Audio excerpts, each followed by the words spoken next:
Hi, let's talk about the questions that you will be asked in interviews. So there are 3 sets of questions. You get direct questions. Hi, tell me about yourself. How much do you want to make? What kind of job do you want to do? And then you have behavioral questions. Tell me about a time when you failed. Tell me about a time when you had to deal with conflict. You usually start with tell me about a time. And then you have situational questions. And they are more about a situation that you haven't lived yet. And they're like a case study. Let's imagine you have a situation and you have to do something about it. And it's for you to explain to your interviewer how you would tackle that problem. They want to measure how you solve problems. So these 3 sets of questions are, and of course there's another set, the conversational question, that, that's the guy who or the girl who didn't really have time to prepare for the conversation or the interview that's coming up, and they're just going to have a conversation with you and dig deeper every time you say something. So let's say you talk about your current job and your current challenges. Oh, right now I'm transitioning from this software or this system to that system, or I'm using SAP now. So they're going to tell you, okay, well, what are the current challenges? Tell me more about what you just told me. And they just go deeper and deeper into what you're giving them. So you're feeding them the information and they're just going into the details. Direct questions are pretty simple. You answer in a direct way. How much do you want to make? You just tell them, tell me about yourself. We already know how to answer that. So they are pretty simple and straightforward. Behavioral questions, they are meant to assess your future performance. So they're usually asked of you in the second or the third phase of the interview, the selection process. And usually they will start with, tell me about a time when you failed, demonstrated leadership, had to influence stakeholders, had to collaborate in a team, or had to manage conflict. These are the 5 main areas that will be most interesting for the interviewer to discover how you behave in those situations.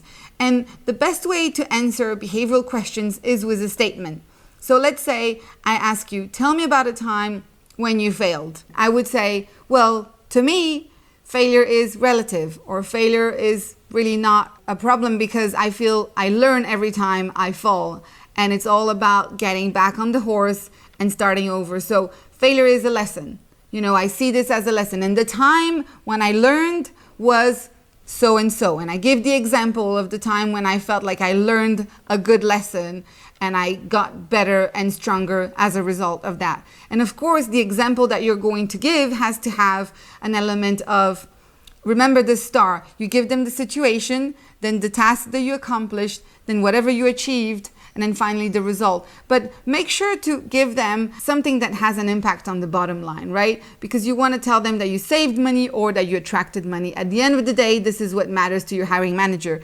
And also another measure of success is, hey, I've built something and look, it still stands, even though I'm not there. Now let's talk about other elements of behavioral questions like influence. So I really like the example of real estate agents. So think about them. When you go to buy a house, you never see the best house first. They always show you the not so great house, the better one, and then so by the end of the day, you finally see the house that you love, but it's obviously above your budget, and you're tired, and your feet hurts, and you're hungry, and you just end up closing because you can't be bothered to look any further. If they had shown you this house first, you would have said, no, thank you. I want to see more options, and it's way above my budget. Now, the fact that they show it to you last, the fact that they give you other options that you have to browse through first, obviously influences the way you make your decision.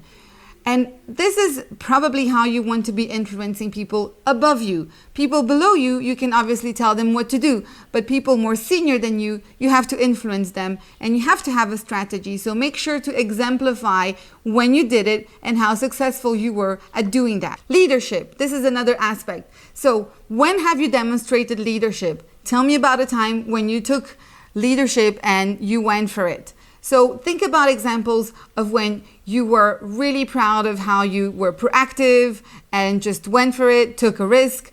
I think leadership has something to do with risk, just like failure does, right? People who make mistakes, at least they took the risk. People who take the risk, they took the chance to do something differently, to have the initiative. So you want to make sure to convey that, but don't let them feel that you're too much of a risk taker as well, because you want to be a risk mitigator, not a risk adverse, not a risk taker, but just in the middle as a leader. I think that's one of the key aspects. Decision making is also something big on, demonstrating leadership. How fast and how right do you make your decisions? Impactful decisions made fast is a big key aspect of being a leader. So team collaboration, that's also another aspect that will come often in the interviews, and you want to be really sharp on this. And now that team collaboration is mostly done remotely, you have to have a solid idea of how you build collaboration within a team that is all over the place, different time zone, different languages, different work cultures. How do you bring this all together? Exemplify it and tell them how you successfully worked across the border, cross-functionally, cross-culturally, and how creative you are at making people, who never met, work together in a good harmonic way. Always bear in mind that the bottom line is what matters. In all of your examples, you need to make sure that you saved money or time or resources, or that you brought money in somehow, right? Because this is what matters at the end of the day, and you want to be mindful of that. Now, when it comes to situational questions, they are questions that you cannot really prepare for.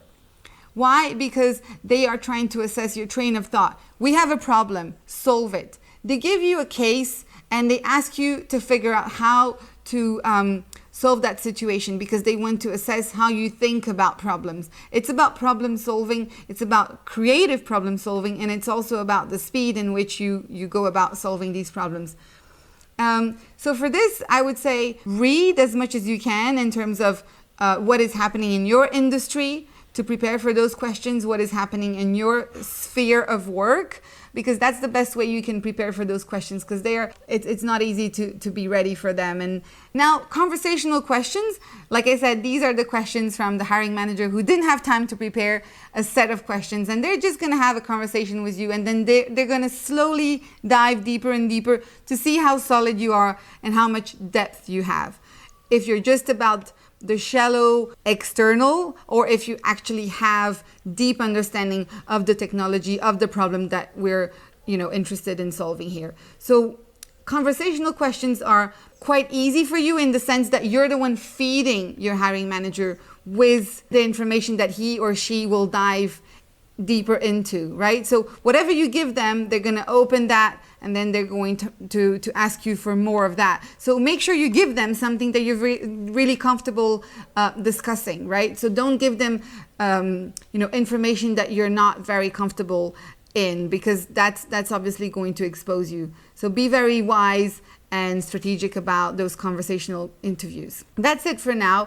For interviews, I think we've covered the most common questions that you will be asked to answer. Now, when we sit together, you and I, we can talk about the people, the interview panel, because it's really important to study not just the company, not just the job description or the industry, but it's also important to study the people that you will be speaking with. So let's do that together on a call.